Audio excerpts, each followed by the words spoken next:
Nikki, we now know the name of the man killed in that plane crash. This was breaking news last night. Now the focus turns to why and how did that small plane go down? First at 4, Catherine Huntley is live. Catherine, you just spoke to the NTSB. What did we find out?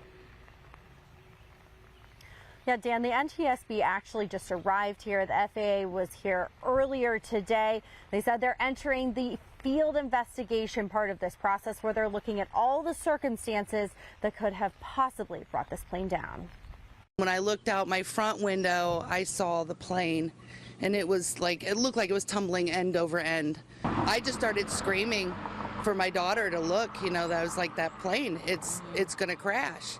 Neighbors hearing a single-engine plane overhead Monday evening around 7:45, saying it tumbled in the air before it went down. That plane crashed in a wooded area off of Township Road 902 in Jackson Township.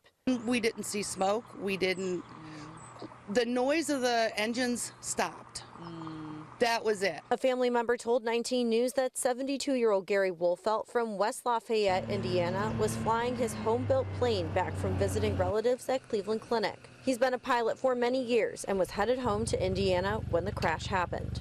There were severe storms in the area at the time of the crash. They definitely coincided with one another, and that is an unfortunate fact of this case.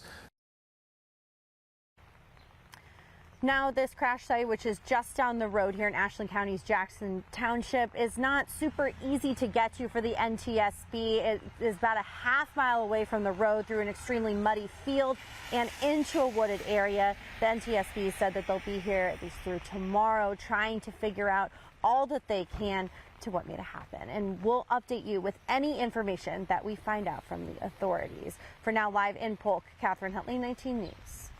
Thank you, Catherine. And I've been using and looking at Flight Aware today to look at the final moments of that flight. And it wasn't pretty. And we think, as we heard from Highway Patrol, that weather may have played a factor in this. Now, this chart right here is the altitude and the speed. And you can see for the first about hour of this flight, everything is normal.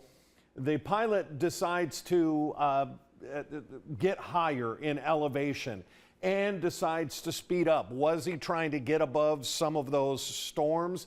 It is possible, but then all of this back and forth shows just a really dangerous last portion. So here's Cleveland where he left.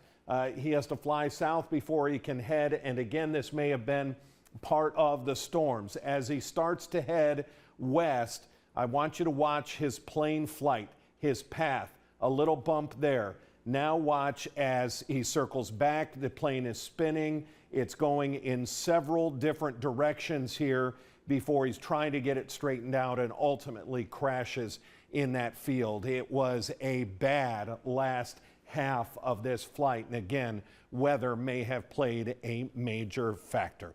Let's get back out to the queue. Now you're